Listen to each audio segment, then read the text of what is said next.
Right. How's it going, man? Yeah, man. Chilling, dude. How is it? Good, How are bro. I'm things? I'm Taylor. Nice to meet you, bro. Appreciate you coming on. Yeah, nice to meet you. Yeah, of First one. course, man. Thanks for having me. Of course, dude. So yeah, this is basically just like this is our first podcast. I don't know how much Kenny Oh, told you, but this is our first like interview podcast. So um yeah, no, it's gonna be good, man. We're just gonna kind of go through how you came up, I know you produced for Kyle and Lil Yachty and stuff like that, like iSpy. yeah. So we definitely want to dive into that. But yeah, bro, appreciate you coming on. So I guess let's just start. Uh, how'd you get into music production? What are your inspirations, stuff like that? Yeah. What I'm saying, well, are other people gonna be joining us or is it just No, kind it's of it's like just gonna be me and you. Oh, okay, okay. Well, Yeah, yeah. yeah. So, how I got into music production, I've always been interested by like art and music my whole life. Hmm. So, just growing up around my mom, my grandma, they were always like playing music and all kinds of different. Let me turn it on.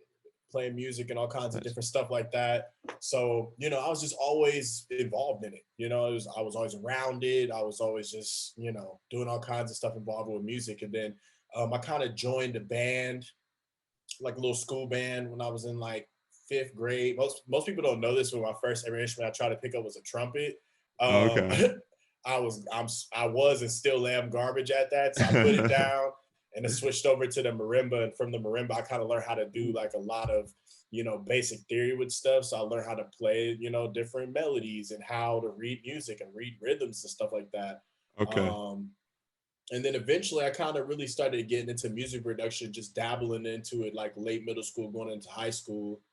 And everybody kind of, what I'm saying, peeped and it's like, oh, you're dope. But like, it wasn't really until I was in college at OU that really like it clicked in my head. Like, I want to do this as like a career, you know what I'm Yeah. saying? And like a lot of people who knew me from back in those days, like they would tell you, like I was always the dude, like me and my homie at the time, I was always the dude either rapping or I'd be having these dorm parties. Everybody come back to our dorm. We'd be in the dorm going in a freestyle circle, like everybody Oh freestyle yeah. over a beat I made earlier that Yeah. day. Like, so, I was always doing that and always just making beats, always freestyling, rapping, and just like, remixing stuff. And, Right. that just kind of was who I am. And then eventually it turned into kind of jump to a career. So, For sure, bro. That's amazing. Yeah, that first like couple years of producing, at least for me, that's like some of the most exciting stuff because it's like you're kind of right. new to the production world and like Yeah. everything Yeah. you make, you're like, oh, this kind of goes. So no, I Yeah, feel it's like that. every new little thing you realize you're like, oh shit, I'm the shit. Then Yeah, yeah. like And all now your looking boys back are at all me hyping back you up. then, yeah, looking back at myself now too, though, I'm like, bro, you wasn't the shit, but you was learning. So It's so real funny. when did that start? When did you get into production? Was it like 5 years ago or 10 years ago? Or? I've been dabbling in production for a solid, I'm gonna say since I was about 10 years old or like Okay, wow. 11. Yeah, that's the first ever time I really ever tried to do anything like that. Like I produce an FL Studio, but back when I was 10, I used to use a lot of these free sites online that used to let you kind of make beats online. Yeah. And I wasn't really doing nothing but messing with loops, but like I've been doing it since I was 10. So that's about like Oh wow. Okay. 15 years now. Yes, So I'm wow. 25. So 25. Okay. yeah, Nice, dude. Nice. So would you say knowing music theory is like a very important thing to have when producing music, or do you think mm, people can get away with it? What are your thoughts on that? I know that's a common topic in yeah. in the production world. Yeah, I'd say that music theory, until recently, my answer would have been that no, you don't need to use music theory. Up until recently, I actually haven't really relied on music theory besides the basics of just knowing how to read notes on scales. I didn't really know much about chord theory or any of that. Like, I didn't have any of that. But now, over the past maybe like year, I've been teaching myself how to play like a lot of different instruments, piano, bass, guitar, all at the same time. Mhm. And now that I'm getting the theory and understanding how chord structures work, I'm going to switch my answer to say yes. I think that music theory is very important.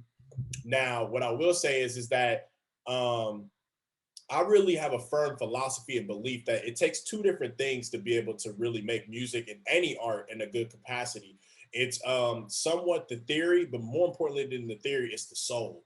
You know what I'm Mm, saying? Like, and so you don't need theory, but you can't make music that's good if you don't have the soul. You see what I'm saying? Like, theory can be optional, but soul is not. Like, you need the soul to be able to make that. So, you know. right. Okay, yeah, no, that's exactly that's perfect. That's the way I think, because Yeah. I've been producing for like four years or so, and you know my music theory is okay, but I think to take to the next level, that could be you know, something that I dive into, because obviously like learning guitar and stuff Yeah. is super important, dude. Learning guitar is like, it's such a huge part of it, I think, It's especially if so you want to make your powerful, own man. melodies, you know. It Eh, wasn't until I kind of figured out how, like, recently, maybe like 3 months ago, figured out how, like, even something as small as like how seventh chords work, and mhm. like the actual music theory behind it. And then once I kind of figured it out, it's like completely opened up my whole world. Like, literally earlier today, I was working on just like a beat, and me before I would like I still understand melody dynamics enough that if you give me a piano enough time, I'll make something that sounds good on it. But now, like, my brain is thinking in a different way where I can find chords and I could jump around the board now a lot easier than I was able to do before, just because I understand how it works now. Like, I'm like, oh, okay, so that's jumping to this, and that plugs into that. You know what I'm saying? And you learn Right. all these different things, how they fit together. Like, and it's rules. It's all just rules for real. Like, It's rules, and I think it adds so much freedom to it too, obviously, right, because you can just like freestyle kind of. You don't have to really right, think right. about it. Yeah, Okay, it's amazing, powerful, dude. man. I Hmm. love it. I love it. Music theory is really crazy, man. It seems hard, but really, it's just you got to make it as easy as possible for yourself. You got to just Yeah, make it as cool as possible. It's easy in a yeah, way for you sure. understand it. Like, so. Exactly. Um, so there's a lot of stuff I want to talk about today. Uh, I saw you have a splice pack. Let's dive Mm, into that a little bit, because I'm yeah, interested, yeah. man. Like, how does that come about? Like, obviously, not anyone can just post a splice pack on Splice. Am I correct in saying that? Or like, Yeah, I do mean, they yeah, contact more or you less. to release it, or Yes. how's the process go? Yeah, so what a lot of people don't know is that's actually, like, because recently I just now dropped the whole thing talking about a splice pack, and what most people don't know is that splice pack is actually, I already dropped that with them like a year or two ago. That's an old pack. Oh, okay. But what happened was is that around that time I was releasing an instrumental project called Miyagi. So, like, I had this whole marketing plan. I really wanted to drop this whole thing. I was learning animation and how to animate stuff. So I really put some time in and a lot of effort into kind of making all the little visuals and stuff for that. And they just reached out and they said, hey, like, I've been kind of rocking with the same management. I just kind of changed up a little bit my systems. But I've been really rocking with the same management for a solid since at least 2017. And Okay. they've been really getting me right. So they reached out to my peoples and said, hey man, we really are big fans of Ledge and we want to bring them on board to do a splice pack. And I'd never done one before, so I was like, "That's crazy!" And I was like, "Oh, Yeah. hyped to do it." And this is what I'll say about Splice. I love Splice. They kind of want me to do a second pack. I probably will do another one with them, but their process for making their packs is so rigorous, man. It's like homework, no cap. Like, you got to. It's such a specific file system, and like you got to be like da da da da da da da, and like literally, it's a certain amount requirement. I think it's like 250 samples, That's like the at the minimum. least. That's the minimum, yeah, for the whole kit. It Oh, has to be wow. 250. I think 150 to 250. So, like, literally, I'm sitting in that joint. Like, I literally at the time with my other homie, we had to sit through the files, and I gave him half the files for the kit before it came out, and we're Yeah. sitting there renaming everything just to make sure it like fits. Like, Yeah, because you so got to put all like the underscores, and it has to be yeah, perfect BPM and everything. it's a lot, man, because so it works with their file system. So, but other than that, I loved it. It was a fun opportunity, and it really brought a lot of spotlight to me. They sent me, I got to get an updated report, but the last report they sent me, and this was like a year ago, they sent me a report that said that I think at this point Miyagi Kid had over like 80,000 uses or downloads or something like that, or like a hundred Wow. thousand. And I'm just like, that's crazy. Like, that so many people are like using stuff that I'm giving them. So yeah, I love that. Splice is dope, and they're a really great platform, and I'm really thankful to be able to work with them. For sure, dude. Yeah, they've changed the game, man. Like, especially for like the sampling game. It's and like drum selection too. Like, it's Yeah. so easy to find like drums you want on it. Yeah, Yeah, no, and it's a samples, great man. site. Like it's just a great, it's a really, I would tell any producer, especially if you're not that good at like making your own melodies, Splice. Get you Yeah, Splice. Straight up. 100%. It's really good for beginners as well. Yeah, it gives them Yeah. loops to work with and It's stuff like like that. unlimited loops, man. And they're like, and it's not even like some run of the mill, like, all right, loops, man. It's like high quality stuff. Like, Yeah, this yeah, is some shit. I've heard stuff on Splice that I'm like, let me put that on my personal project. Like, just yeah. off of loops, man. Like, I'm like, let It's me no put that on my shit. Like, For sure. It's no Looper Man stuff. yeah, yeah, Although you right. can find some good stuff on Looper Yeah, there's some stuff Man. on Looper man. There's some stuff on there. You You can got to find some go stuff. digging for it though. Yeah, totally. So that's okay. That's awesome, man. Yeah, just okay, let's go to the next topic. Let's go to iSpy, man. Can you Yeah, tell me about that process? Obviously, you produced the song iSpy for Kyle and Lil Yachty.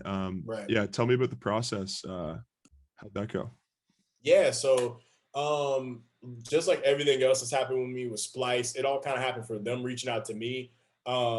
Which is crazy because like it's real wild for me to see these kind of things come to fruition for me because maybe like 4 or 5 years prior, like me and my brother, Ordinary Youngster, we were both big fans of Kyle and like Yeah. listen to Kyle as just a fan of his. Like I was nowhere near that music scene. I was just barely making beats in my bedroom, not really even doing anything. Mhm. But it really all started because, by that point, we had already kind of made a name for ourselves on SoundCloud as producers, remixing songs and stuff, and just Right. as a part of a community. And basically, Kyle's right-hand man, Brick, he reached out to me. He followed me and Jaden, Ordinary Youngster, but he reached out to me and was like, hey, man, I love your stuff. Like, let's tap in if it ever lines up. And then just off a random trip, it ended up with me going out there with the team, the management team, and another one of our artists. He's a rapper by the name of Khary. That's my boy.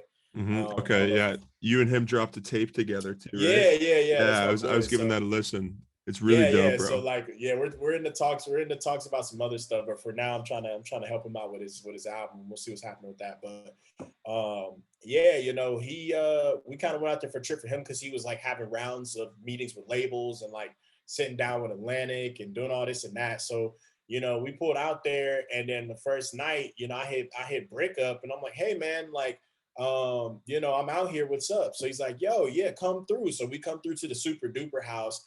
Nobody's there except Brick, and they have like a clubhouse in the back of their house. At least last time I was there, and we're just all hanging out. He's playing me some beats. We're all just kicking it. It's a good time. And then like the next day or like 2 days later happens.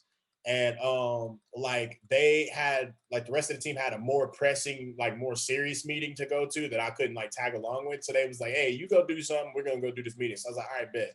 So I hit Mhm. up Brick and I'm like, hey man, it was like morning time. I'm like, hey man, you want to kick it? He's like, yeah, come through, man. We can just all hang out.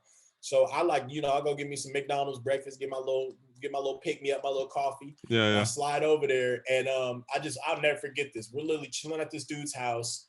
This is back when I still smoked weed, so like we're chilling at his house, and he's just like, yo, like I got the GameCube. Let's pop in classic 007 and run it. So we're playing 007 on the GameCube. I'm eating like bacon, egg, and cheese breakfast sandwich, like, and then this man is just like murdering me in the game. He's like shooting rockets and shit flying. I'm like, this thing is crazy, dude.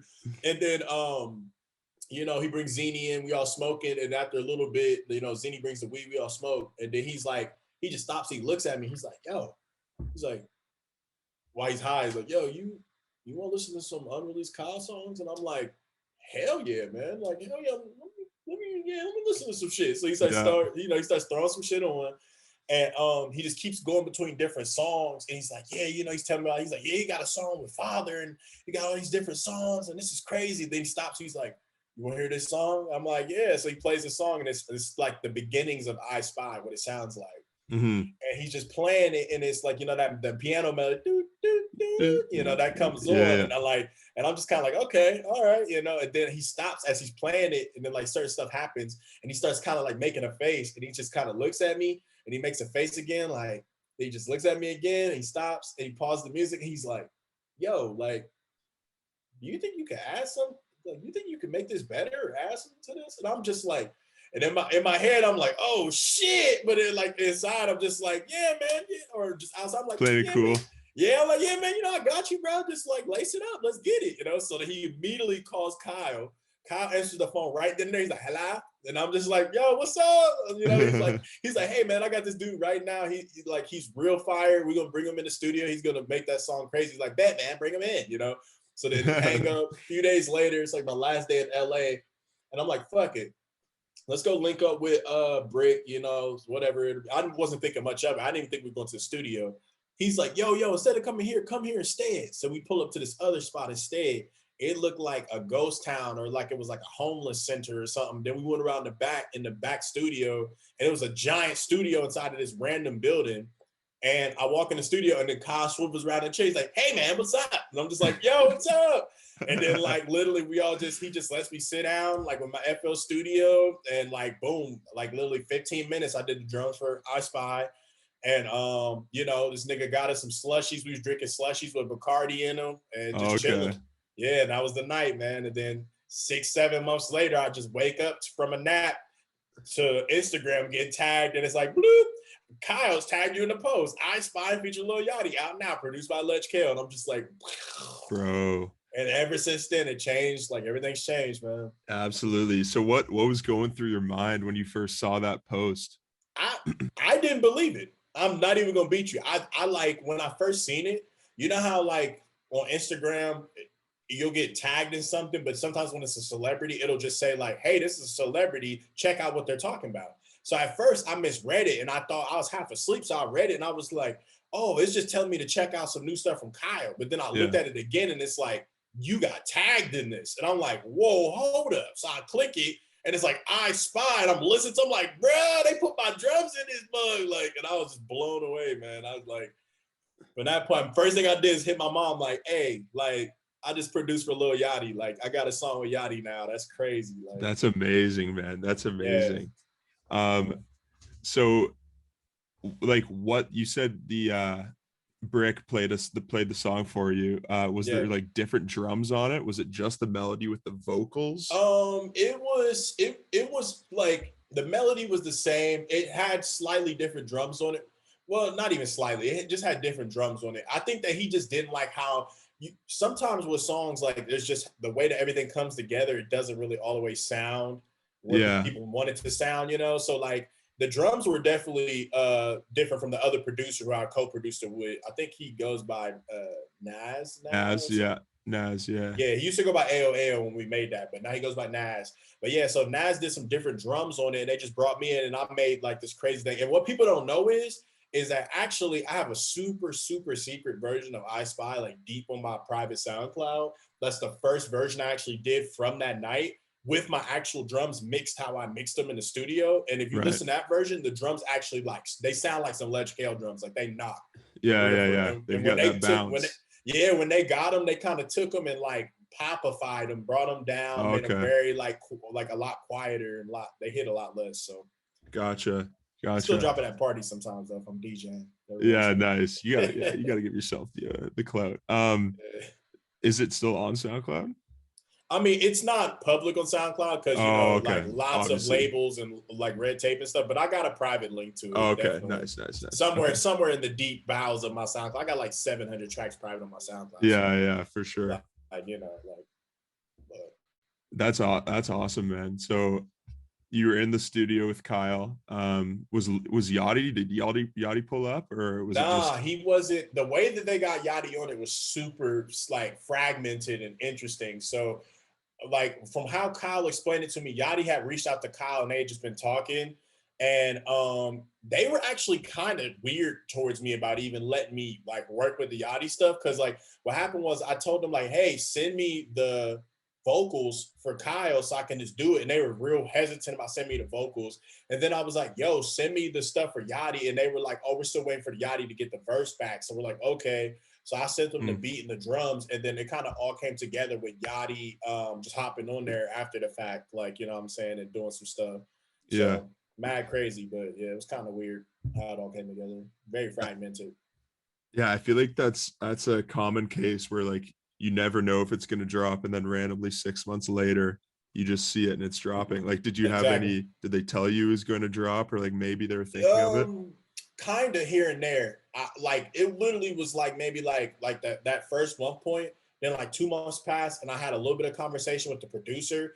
And honestly, like I ain't gonna speak too much on it, but like there was a point where I almost told him like take my name off the song because they like they went through a couple of different iterations leading up to the final version of iSpy. And the iterations they went, like the second or third one they sent me, like I don't know what the heck he was doing, but he completely changed like everything I did that sounded super tight. And like how they made it, that shit just sounded terrible. And I was like, I wasn't trying to be mean, but I'm like, bro, a lot of these niggas be out here doing this for clout. I'm not one of these niggas. I'm really not. Like I do music because I love music and I'm trying to make stuff that sounds good. I'm like what you would call like a musical purist when it comes to different stuff. So it's to the point where even if it would have been a song with Yachty, I still would have been like, take my name off that shit. If they would have put out that version that came out before the final version, I would have told them take my name off that shit flat out. Or I would have just like let them put my name on it, but like not repped it at all. Like, because that's how much it means to me. Like I want to put stuff out that sounds good. That when it's out, it's like I made that. You know what I'm saying? Right. Like I'm not for that. But luckily they changed it back closer to like the version I did and kept that joint in there. And then when they put that out, that's kind of what became iSpy, and it like took off. You know, that shit took off like a rocket. Dude, it took off hard. That was like literally my favorite song. It's one of my favorite songs, like hip hop songs ever. Oh, for real? Dude, when did it come out? It came out, was it 2016?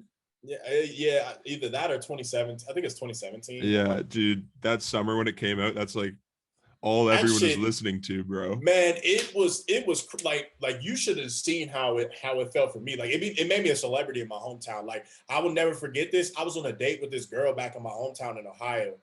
And like we're literally eating ice cream like on the little like district, and a random dude walks past and he's like, Lege Kale? And I'm like, yo, what's up? And halfway I'm kind of like, that's dope. But then half of me is like, hey, nigga, I'm trying to get my Mac on. Like, you know what I'm saying? Like, you know. So I'm just sitting, we're just eating ice cream. He's just like, hey man, like, iSpy, man, iSpy with my little eye. And I'm like, yeah, man, yeah. And then he's like, all right. And I was just like, all right, peace. And I just walked up the street or something. But that used to happen to me all the time, dude. I would go to parties and stuff. And like people I've never met before in my life would just be like, Lege Kale, iSpy. And I'm like, how do you know that? Like, how do you know I'm Lege Kale? Like, whoa, man. I don't put pictures of myself up like that. Like, yeah, that's interesting, dude. That's hilarious that it happened on a date too. Yeah, it was random. Yeah. Well, that's amazing, man. Yeah, amazing song. Love that. Thank you. And you did the drums on it, right? Yeah, I did all the drum works. I did all the drums, the 808s, and then like me and the homie did a little bit of the counter melodies, but the main piano was all AO. Okay. Dope, dude. Dope. And you produced for Still Woozy as well. I saw that. Yeah. Habit. Yeah. Dude, that is literally one of my favorite songs as well. Not a lot of people know that. Yeah, I'm actually in 2 of his music videos. One of them I didn't produce, but I'm in the Lava video. Like that, by the way, that whole night was freaking crazy. Cause like if you know Lava or seen it, like it looks like it's a house party. The behind the scenes is, it was a house party. These dudes, they threw it like a fun homie house party, and it was just freaking fun. Like we all got drunk off Jameson, and like they had all these different drinks. It was making margaritas, and then like halfway through, everybody was lit. It was just like, we made cinnamon rolls, and they just busted out with cinnamon rolls. I was giving everybody cinnamon rolls, and I'm like, you guys are fucking sick. And that's one of the things, like out of all the, you know, I've been doing a lot of stuff business wise, but the thing is about Sven, so Still Woozy, is he is big time. You know, he's got the big time lawyer, big time label and all that, but most of his stuff is his friends. It's like his friends and family, for real. Like, so everybody you see in his video, those aren't fake people. Those are his real friends he kicks it with on a day to day. He wakes up and texts them, hey, what's up? Like, and they just were really welcoming and just such a good vibe to me, you know, like. So, but yeah, I'm in the Lava video, I'm in the Habit video as well. That was real big budget. That whole day was real interesting. Oh yeah, was an actual movie set. Yeah, it was real. We had catering, like custom tailors. It was like it was some real shit. The whole deal. So how did you get connected with Still Woozy? Like, well, with Still Woozy, it was one of those rare opportunities where, how it all started was I was living in New York, and I was in New York for about like a year and a half, 2 years. Going into the like second half of me living there, just through one of my OGs out there, he put me on to Still Woozy through him and another of my OGs. And it was through Goodie Bag. And when I first heard Goodie Bag, that was like my favorite song. I played that shit like maybe 300 times. Like, Oh yeah, bro. yeah, I played it so many times. So like I literally genuinely reached out to Still Woozy when he was still small. Even though Goodie Bag was already out of there, he was still on Instagram like 2K, like 1K, 2K. So I just DM'd him and I like start talking to him and I said, hey man, like I'm a huge fan of your music. You're making a sound I've never heard before. I've been playing Goodie Bag on repeat. I love your stuff. And we just kind of kept talking and like we found out we had a lot in common. We listed a lot of the same music types and bands and stuff. And yeah, eventually it got to a point where for a show, I got brought up to San Francisco. They flew me out. I came out to LA and they flew me out to San Francisco. And a little bit of my off time while I was there, I just hit them up and I said, hey man, like, can we come through like to kick it and hang with you and like just talk and stuff? And he's like, yeah, come through. Gave me the address and I pull up to his actual house. And we're just all hanging out. Like, and literally we ended up making a couple songs that were kind of duds. And then, you know, we dipped back. And then the next day I hit him up and I'm like, hey man, like it was just me. Cause at the first time it was me and another friend, but I pulled up by myself and I'm like, hey man, what's up? And we pull up and he's like, hey, I got this idea and it sucks. He's like, this song kind of sucks, but whatever, you know what I'm saying? I'm like, oh, okay, cool. Well, let me hear it. And it's like the beginning melody, you know, that doo, doo, doo, Mm-hmm. doo, doo, doo. And I'm like, whoa, and the bass, you know, and I'm like, and he had some like kind of, you know, he had some kind of like Still Woozy type drums on it. I was like, hey, send me that. So he slid it to me, and then I literally made some crazy drums, like I just laced that mug and put some other cool little sounds on it, and I sent it back to him. And what most people don't know about Habit is that song, for it to be his second biggest song, that joint was supposed to be my song actually. Because what happened was he didn't even want it. And like I was like, yo, man, can I just take it? And like if you want, you can feature on it. And he's like, yeah. And then we like made this little like version of it. But then he hit me back like weeks later, like he just called me like, bro, can I please take that song, bro? I just really like that song. And I'm just like, yeah, man, take it. Like it's all good, dude. Like, so he ends up taking Habit and he just Still Woozy-fies the fuck out of it and released that joint. And that's another one that just took off. But that one was real genuine because me and Sven were actually homies. Like, with Kyle, I got his number and stuff, but we weren't really like friends like that. Like with Sven, it was an actual genuine friendship. And I was hanging out with them and we were all just kicking it, having a good time type stuff, you know? So. Yeah, for sure. Yeah, he's got such a good sound, man, and those drums go so crazy on Habit. Those are thank you. Those are unreal. Yeah. Where do you get your like drum sounds? Like, has it just been like just years and years of collecting? Yeah, it's like everywhere, man. Just all over the place. Some of them, it's really like a big ass patchwork Frankenstein's monster ass library combined from like years. And sometimes I lose drums, and sometimes my brother gets drums from people. And sometimes Pop and Connects give me drums. Sometimes I get shit off of Splice. Like it's literally just a melting pot of wherever. Like, if I had to name some of the kits I'm using a lot right now, depending on the type, if I'm making like funky R&B type stuff, anything like that's not trap, I'm using a lot of the Count. I've used J-Rob some from time to time.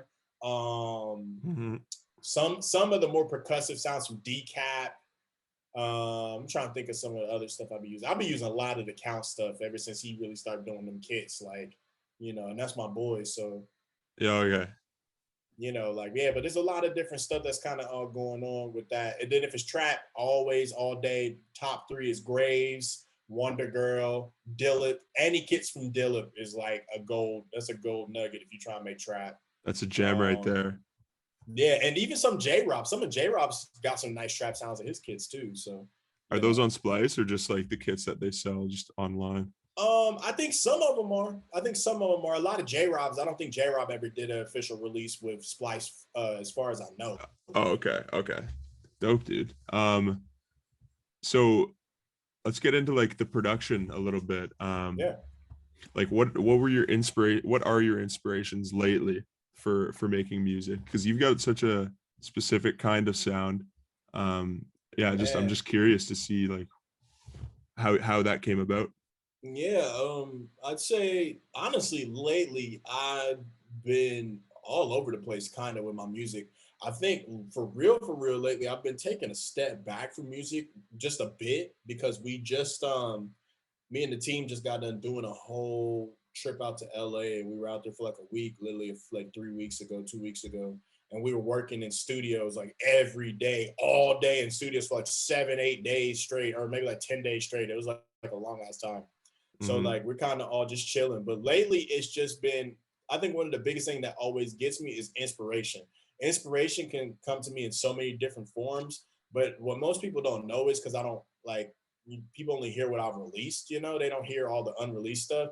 I'm actually very like, I'm almost like water, like the amount of different stuff I can make. Like people don't even realize it, but the amount of stuff I got coming out soon that's gonna be like funky based or like not even trap stuff, people are gonna be really like surprised that like not only do I make more than trap, but I actually favor not making trap music more than I favor making trap beats. I'm great at it. I can make trap shit all day. Mm-hmm. But like where I really shine, I feel like is making this like just soul, funk, any of that kind of stuff that's more like it's about feeling. Like that feeling Yeah. for me is whenever that gets to be conveyed, I feel like I do a great job at that. So Yeah, for sure. I find the same way. Like I used to produce like kind of trap music like that, but I started getting into like more indie rock stuff. And that it yeah, just see. feels like my soul's just like taking me there in a way, you know? Yeah, yeah. Like so and it just feels so much more rewarding when you like make it, you know? Yeah, Rather than right. just like forcing a trap beat and like, oh, this goes hard. Yeah, but like, yeah, no, I feel that for sure, bro. Yeah, and it's always Um, still good to make a great trap beat. When oh, you make a 100%. make a fire one after a little while, you're like, okay, that shit was crazy, but then Yeah. like you gotta take it where the soul go. So did you start out producing trap music Um, or yeah, I would say so. I think I started out kind of just doing whatever. I wouldn't even necessarily call it trap. I think that really more so people qualify it as trap, but really what it was more than anything was is I listened to people like Sam Galatry and Mr. Carmack, and I was like, I want my shit to sound like theirs, like in terms of like how hard it hit, and the Mhm. drums like boom, boom, and I'm just like, Yeah. damn. And I like played them songs back, studying them, and then I finally cracked the code on like how I wanted my drums to sound mix wise. So I was like, okay, boom, that's how you do it, at least for me. And then from that point, I kind of started just making my stuff sound really loud and making it so it punches really strong through the mix. So Yeah. I just got a reputation real fast, like, oh, he makes crazy trap. And I'm just like, yeah, I guess so. But I just really like, I really want my drums to sound loud. It doesn't matter what genre it is. It can be boom bap or trap. I want my drums to knock every For time. sure. Like, They have to. They have to be knocking 100%. And you said you produce an FL? yeah, yep. FL Studio, man, all day. Yeah. Have you ever like thought of switching to like Ableton or something? I know that Ableton's pretty, it's got all the hype nowadays. It's Yeah, I mean, well, first off, before I even go into Ableton, I'm going to say that I like to hold the record within myself as the person that people meet that convinces Ableton people to go to FL. I've had like 12 of my friends who are insane users of Ableton, and they mhm. just kick it with me in like one session, and at the end of the session, like, I might have to switch to FL, nigga. I might have to. I'm like, yeah. But I have thought about using Ableton. I actually do have some like knowledge of how to use Ableton on a basic level. I can make a fire beat in Ableton. I say Ordinary Youngster is a little bit better at that than me. He actually is pretty fluid in both of them.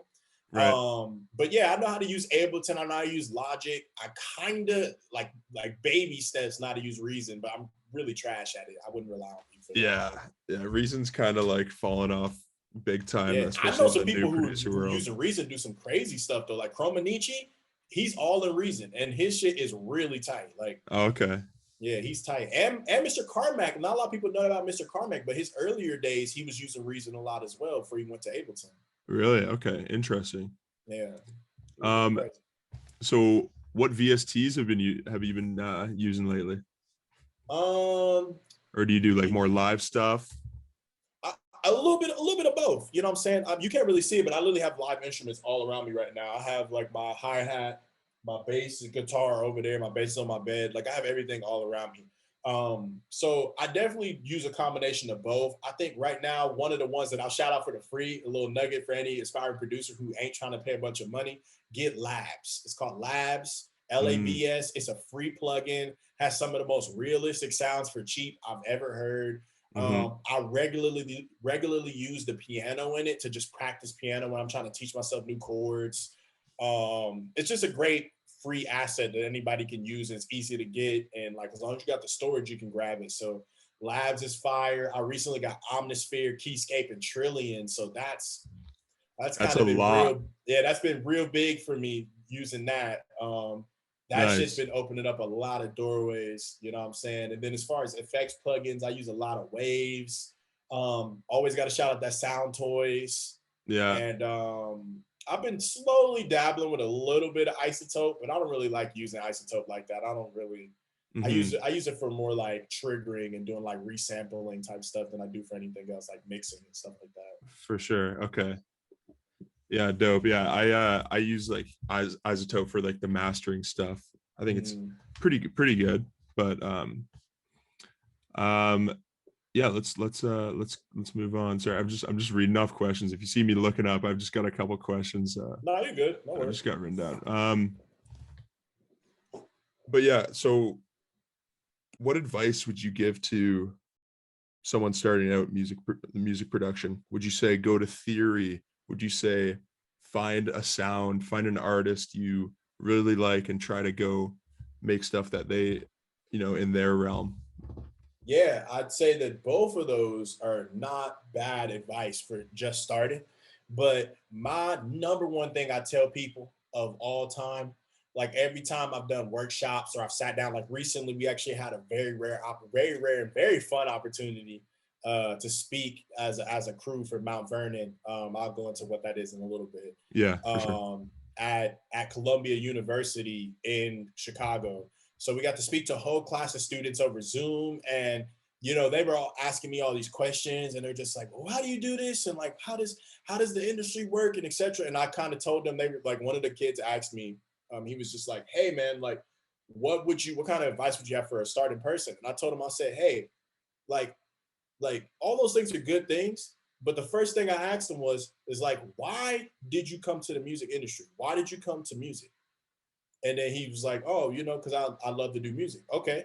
If you love to do music, that's the number one thing that I could tell you. That's the number one thing. Do music because you love to do it. You know what I'm saying? Learn and pursue things because you love to do it and it's fun. So often people are like, oh, I'm like, especially like, I ain't even gonna beat you. Even me, I literally kind of fell into that same thing for a bit where I had to kind of bring it back to the meaning because I got so caught up in like placements and the whole LA life. And like, I got to hustle and I got to be out here. Let me get in the studio with Scrambly Crambler, like, all this extra shit. And like Mm-hmm.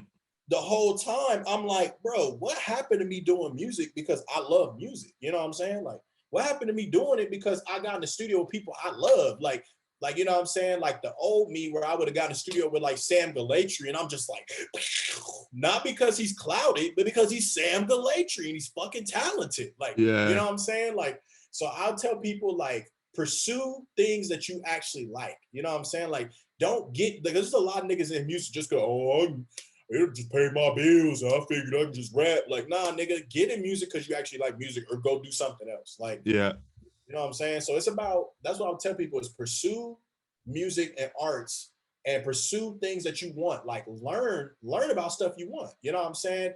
And if your soul tells you in music, learn how to play other artists' songs, then learn how to play other artists' songs. But like do something, don't forget that whatever you're doing and when you're trying to do music, it needs to be fun. It's supposed to be a fun thing first. 100% agree, bro. Or else it won't last, Like Exactly. if the soul's not in it, it'll kind of fade away as it goes on. Okay. Right. Awesome, man. That's a gem for sure. Um Thanks, man. so yeah, tell me about Mount Vernon. That's obviously your producer collective kind of thing. Like what do you guys do? Yeah, so I think the best way we honestly got to do a little bit better marketing on it. We're revamping it a little bit right now, but yeah. So Mount Vernon is the term we like to use for us is we don't really like to use the word collective. We consider ourselves what's called a creative firm. So the best way I like to explain to people is like when you get your arm broken and the person who did this did whatever, you take them to court, you go to a law firm, right? And the law firm is, what is a law firm? It isn't necessarily, it can be people working in a hierarchy, but really it's a group of associates in law who have come together to be able to run one thing and to pursue law and law activities. So that's kind of what we are as a creative firm. We're a group of equal and similar-minded individuals who are all talented, who kind of assemble to be able to like just do everything, like whether it's music, art, like graphic design, web design. We shoot videos, and our videos are getting even crazier. You know what I'm saying? Okay, like the quality of our shit's getting really up there. So we're just trying to be like a company that does everything, and we do everything on such a high level that like you're just looking at us like, wow, these guys are crazy. You know what I'm saying? And eventually we want to do like stuff like charity work and all that kinds of stuff. But yeah, basically that's more or less the gist of it. That's amazing, bro. So how many producers are in there, or are they, I guess they're not all producers, or? Yeah, I mean, all of us kind of do a little bit of everything, you know what I'm saying? Because like not a lot of people know this, but I actually am an artist as well. Like and actually more than I've been producing, because I have, like, even though the things with me producing gets more clout, you know what I'm saying, in the physical realm of like, oh, producer Still Woozy, like, so everybody's like, oh, you know, but like I actually, in terms of my day-to-day stuff, I actually pursue rap more than I actually produce for other people. And also like sing and do all kinds of stuff like that. So all of us are all kind of like rappers, artists, and producers as well. We all wear multiple hats. We all shoot stuff, edit videos. We do all kinds of different stuff ourselves, like graphic design, animation, like literally whatever. We want to get to the point where essentially like a Nike could come to us and they could be like, hey, like we need X, Y, and Z. And if we could either do it ourselves in-house and have a full team, a full service to be able to set it up and do it at a quality that would blow their mind for a fraction of the cost of the competition. Or if we had things that we couldn't do out of that list, we would go within our network of people that we handpick ourselves to then be able to lay up those opportunities and connect the dots to give them an opportunity to be able to do something with a major label or a major brand. Amazing, man. Well, yeah, again, I appreciate you coming on the show, dude. It was really nice to meet you, dude. You're super insightful, and you can tell you know a lot about the game. So yeah, appreciate you coming on, bro. It was nice to meet you. Man. Yeah, I've seen a lot, man. I've seen a lot. Thanks again for having me, man. This is a cool interview. You're a real chill guy yourself, man. Appreciate it. All right. Peace, man. God bless.